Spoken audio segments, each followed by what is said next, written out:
Hey y'all, it's me again. I just wanted to start out by talking about some different campus ministries that go on each week and their times and all that. And if you have a campus ministry that I don't mention that you want to be on here, just send me a Facebook message and I'll be sure to do that. First, we have Tuesday night RUF at 8:30 in Shelby Room 1004.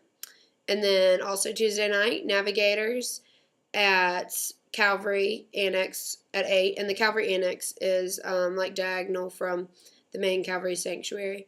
And then Campus Crusades also at 8 at Capstone Church, which is down University next to Hooligans.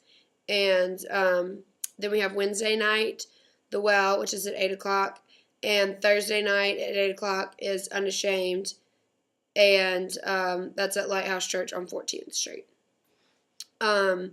Today, the song I decided to talk about is All We Need by Charlie Hall. I don't know, I feel like it's a good song for college students because I know I get wrapped up so often in different stuff that's going on, and my focus is just really taken off of Christ. So it's a great song to just kind of talk about and kind of be of an encouragement to us. I'm going to read through the verses and the chorus, and then at the end I'll play the song in case you haven't heard it before. But the first verse says, "Rich or poor, God, I want you more than anything that glitters in this world." And then it says, "Be my all-consuming fire."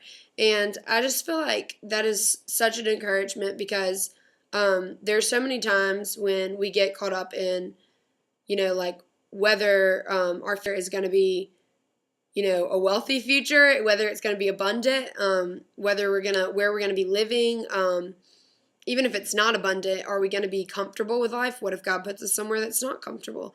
But that verse just confirms for us that rich or poor, God is all that should matter to us, and that should be our first concern. And if it's not, then we're never going to be happy. We're never going to be satisfied.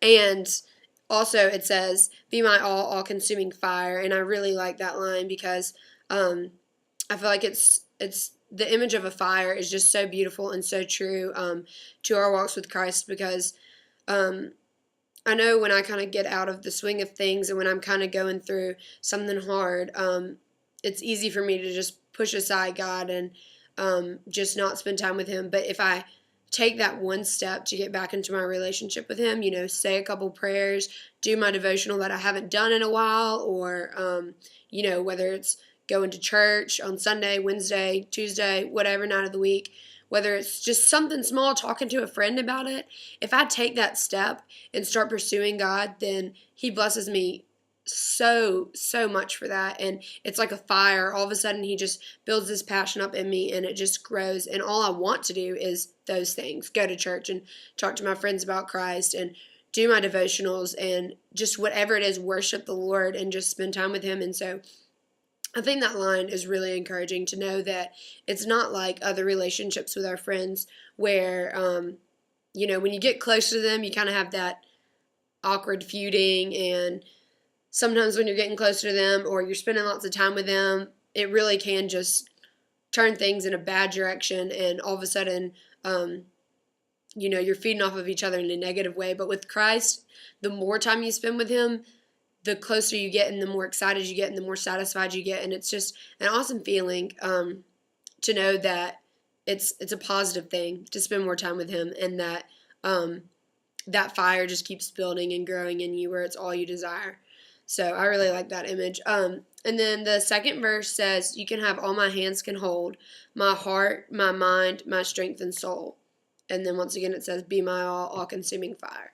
And that's kind of what I was talking about at the beginning, is just that we should give everything we can hold to Christ. And I feel like a lot of the times we get wrapped up in whatever it may be. And it may not even be something that in itself is simple, but a lot of the times we're focused, too much on school or too much on friends or, too much on a particular aspect of our lives, too much on getting on Facebook. I know I have a problem with that. And it really just, He wants us to take everything we can hold and just give it to Him and say, "Lord, like you're everything. You're everything that I need. And when we surrender that to him, that fire does build. And so it's an awesome feeling to have those moments and to have those stages, and just when you commit everything and say, it really is yours, Lord.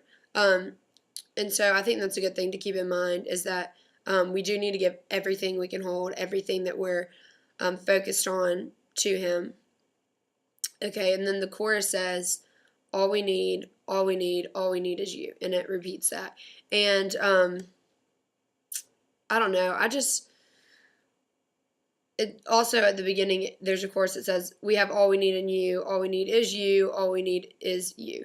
And just to have that repeating over and over is really just powerful, because it really is, it's so simple, and it seems so repetitive and just silly to have that in there so many times, but it's so true. He really is all that we need, and there's just nothing else that's going to satisfy us the way he does. So why even try? Why waste our time? I know I've learned that from just looking to different things in life to satisfy me, that it doesn't happen, and that no matter where we look, we just have to trust that he is all that's going to satisfy, whether we have to learn that the hard way, or you know, we've trusted people and taken those words, but it's so true. He really is all that we need and all that will give us satisfaction. And some verses that go along with a song that I really like are Hebrews 13:5, which just kind of talks about the freedom of when we give up our desires and we just focus on him, how liberating that is, and we're not